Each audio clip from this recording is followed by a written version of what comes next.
একজন চিঠিও লেখা দিছে ওই মসজিদের বাক্সের মধ্যে যে আমরা এই ইউনূস সরকার আরো 5 বছর চাই।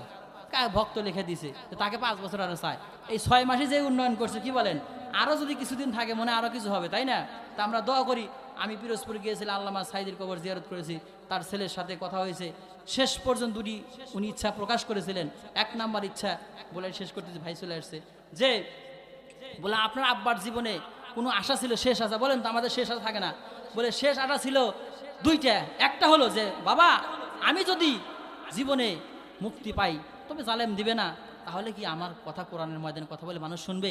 50টি বছর কথা বলে তার ছেলে কাঁদতে কাঁদতে বলতেছেন, চোখ দিয়ে পানি বের হয়ে যায়। বলে আব্বা কি বলেন, আপনি কোরআনের ময়দানে গেলে জায়গা দেওয়ার লোক থাকবে না, কি বলেন, জায়গা ধরবে না।